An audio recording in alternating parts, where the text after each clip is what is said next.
Je vais te parler de Marc. Aujourd'hui, c'est Marc. Marc 2, versets 9 à 12. Quel est le plus facile de dire au paralytique? Tes péchés sont pardonnés, ou de dire lève-toi, prends ta natte et marche? Mais afin que vous sachiez que le Fils de l'homme a sur la terre autorité de pardonner les péchés, il dit au paralytique, je te dis, lève-toi, prends ta natte et va dans ta maison. Il se leva, prit aussitôt la natte, et sortit devant tous, de sorte qu'ils étaient tous étonnés et glorifiaient Dieu, disant, nous n'avons jamais rien vu de pareil. Il dit, qu'est-ce qui est le plus facile? De dire à quelqu'un qui est paralysé, tes péchés sont pardonnés, ou de dire, lève-toi, prends ta natte et marche? Jésus il dit que vous sachiez que le Fils de l'homme a sur la terre l'autorité de pardonner les péchés.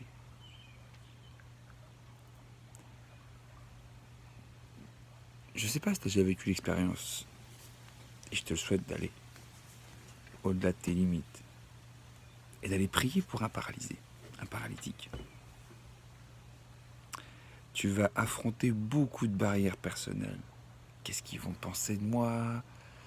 Et si Dieu ne guérit pas? Et patati patata, toutes les pensées. Parce que l'ennemi, il aime surtout pas que tu prennes des pas de foi, que tu lui fasses confiance, que tu dépasses tes peurs, tes limites, qui en fait font de toi un paralytique spirituel. Il veut que tu te dépasses, il veut que tu ailles affronter, que tu rentres dans la zone de foi, dans la zone de l'inconnu, de la peur, parce que Satan te tient par la peur. La peur est une des choses qui est la plus incroyable pour te maintenir. Et justement, quand il dit, quelle est la chose la plus facile de dire aux paralytiques? Tes péchés sont pardonnés. Les gens souvent sont paralysés parce qu'ils sont dans le manque de pardon, parce qu'ils sont dans la condamnation.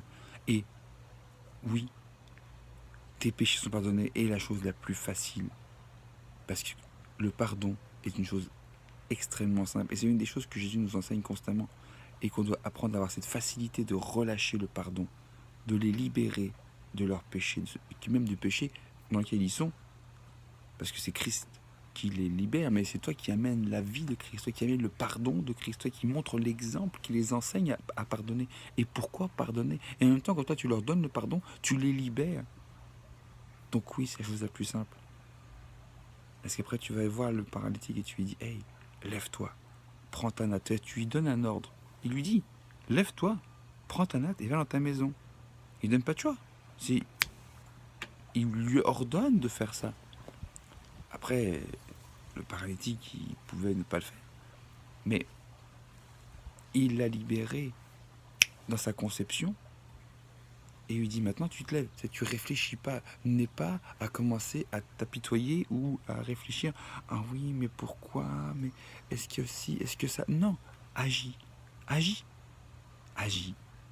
Et peu importe dans quelle dimension ça va fonctionner, que ce soit dans la dimension de l'esprit, dans l'intelligence, donc dans notre âme, ou physiquement, il doit y avoir une action. C'est comme faire du sport, pour te motiver. Si tu as une raison pourquoi et qu'il n'y a rien qui t'empêche, mais regarde, prends l'exemple des gens qui sont justement paralysés ou qui ont un handicap. Crois-tu quand tu regardes les paralympiques, les champions paralympiques, crois-tu qu'ils donnent des limitations? Non, ils ont déjà une limitation qui leur est imposée, mais ils dépassent cette limitation et ils disent non, je ne serai pas limité. Ils ont déjà vaincu des conceptions, ils ont déjà vaincu ces concepts. Puis je ne parle pas de la zone de l'esprit, je parle juste de la zone de la volonté, du psyché. Ah, imagine, avec la foi. Là, je pourrais dire que parce qu'ils ont une vision, ben, ils ont déjà été libérés, ils ont déjà pardonné en eux-mêmes pour pouvoir aller dans cette dimension. Puis là, ils veulent se prouver, ils veulent montrer aux autres, gars, je suis capable, je peux me dépasser, je peux faire mieux. Et souvent, tu nous amènes des fois dans des zones où, justement, il nous amène à être paralysés. Il veut nous figer comme, regarde, je fais en sorte que tout soit figé pour que tu puisses comprendre et saisir peut-être une vérité et quelque chose. Quelle est ta décision? Quelle est ta position réelle? Sur quoi vas-tu te baser? Quelle est La vérité sur laquelle tu vas te baser, est-ce que c'est intellectuel? Est-ce que c'est vraiment ta foi? Est-ce que tu crois vraiment en moi? Qu'est-ce qui va t'amener à te lever, à prendre ta natte et aller dans ta maison?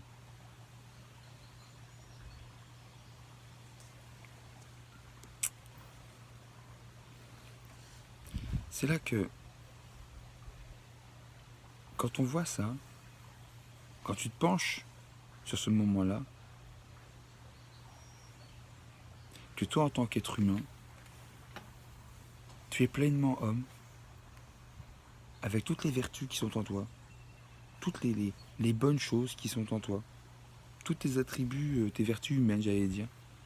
Mais quand Christ vit en toi, et que tu laisses Christ transparaître en toi, déborder de toi, ce sont les attributs divins de Dieu qui viennent sur toi. Et peu importe ce que les gens peuvent dire, tu vas déverser ces choses-là. Tu vas amener la guérison, tu vas amener le pardon, la liberté, libérer les captifs, rendre la vue aux aveugles, dans tous les sens du terme. Tu vas transmettre et faire écouler la vie de Christ, parce que c'est de notre sein que vont s'écouler des fleuves d'eau vive. Et les fleuves d'eau vive, c'est Christ. L'eau amène la vie c'est Christ. De ton sein, de ton esprit, c'est cool. Parce que ton esprit est connecté à l'esprit de Dieu, et c'est là que tout s'écoule, c'est là que la vie prend part. Et comme Christ est tout en toi, et tout en tout, c'est juste la vie qui peut en découler. Et on ne doit pas juste l'accepter, on ne doit même pas juste l'assimiler, on doit juste aspirer à ne faire qu'un.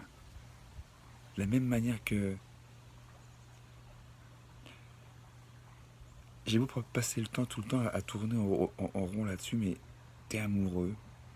Et je peux te dire une chose, que plus le temps passe, plus je suis vraiment amoureux de Dieu. Et je l'aime vraiment de plus en plus. Et c'est vraiment, je pense que c'est vraiment le chemin qui nous amène à tout concevoir. D'être amoureux de la vie, amoureux de Christ. On peut avoir comme un coup de foudre. Mais je veux te dire une chose, j'ai eu un coup de foudre pour ma femme, puis quand je l'ai épousée, je me suis rendu compte après qu'avec ce qui s'était passé dans nos vies, que je ne l'avais pas épousée pour les bonnes manières, je ne l'aimais pas pour les bonnes raisons. Mais Dieu a restauré, ça il m'a montré, et il nous a montré, parce que pour elle de son côté c'est pareil, qu'était le véritable amour, comment il y a eu un processus, et en fait on est réellement devenu amoureux, mais pas amoureux charnel comme on pensait, mais amoureux réellement de la vérité qu'il y avait en nous, et j'y suis tombé amoureux d'elle, et tout à chaque jour que je la vois, je suis encore plus amoureux d'elle, mais c'est pas juste elle, c'est Christ en elle.